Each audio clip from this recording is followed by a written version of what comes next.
I'm Ariane Belizaire of Inspire to Style, the destination for design, inspiration, information, and empowerment. And today's Gut Check is all about what 3 rocks have to do with the design process. Here's a classic scenario. You walk into your nearest home decor store and you are enamored by the vases and trays and pieces of artwork and lamps, and you can't help yourself. You got to bring something home.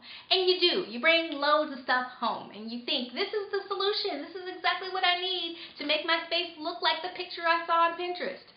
But what happens? You get home, you get everything out of your car, you put it around in your space, and either it doesn't fit, or it isn't the right color, or it still doesn't do anything for your space. There's just something that's not right.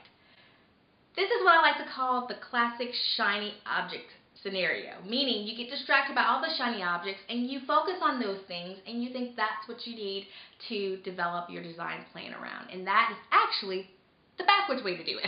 So I'm going to share with you what I think about when I walk into a space and how I use this illustration of rocks to think through the design process. So a while ago, several years ago, there was this email going around about this professor who had this story about having a pitcher and a couple of different sized rocks, and he put the rocks in. You know the story, right? Well, the rocks had to do with priorities, and the big rocks go in first, and the medium, and the little, and it was a beautiful story. Made total sense about life and time management and work-life balance and all that.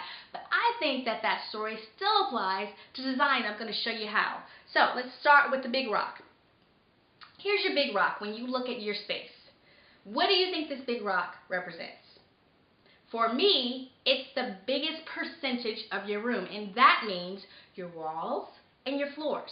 Now, when I say consider, I don't mean we're actually going in and painting the walls first. I'm just saying that when we walk in the space, that's our big rock. That's the biggest percentage. We're going to consider, what are the colors of the walls? What are the colors of the floors? Can we change them? Are we inclined to change them? Or are they fixed things that we have to work around? That is so important. If they're fixed and your walls happen to be very pale, as are your floors, then that's going to lead you through the process of what happens with rock number 2, the medium rock. If your walls don't have any contrast, then that's an opportunity for you to bring it in with the medium rocks, which are your big pieces of furniture. This is where most of your money goes. This is your investment piece. If you're in a living room, it's your sofa. If you're in a dining room, it's your dining room table. These are the things that are going to take up a big chunk of your budget, but they actually aren't a huge percentage of the visual content of your room. Okay, so then after we did big rock and medium rock, then comes the little rock. And this is where we make our mistake.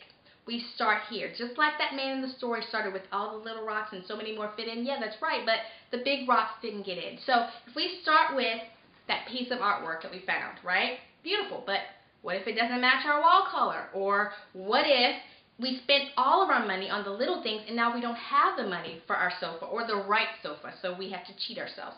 This is where we get ourselves in trouble. So my tip to you, and the reason I'm showing you these 3 rocks, is start with first things first. Your first thing is your big rock.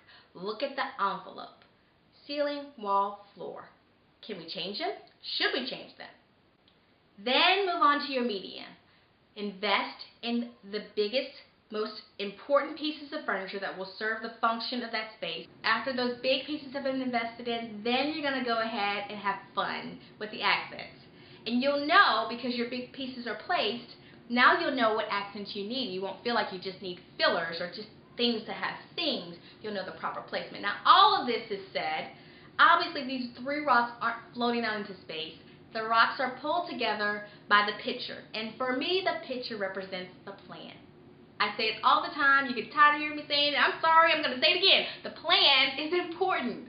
You have to get it down on paper to know what your big rocks are, what your medium rocks are, and what your little rocks should be. And once you get that plan in place and you think through the 3 rocks and you pull everything together, you'll see that you'll have a much more successful place. So what I want to know for you is, have you been guilty of buying loads and loads of accents and when you get home it just doesn't work?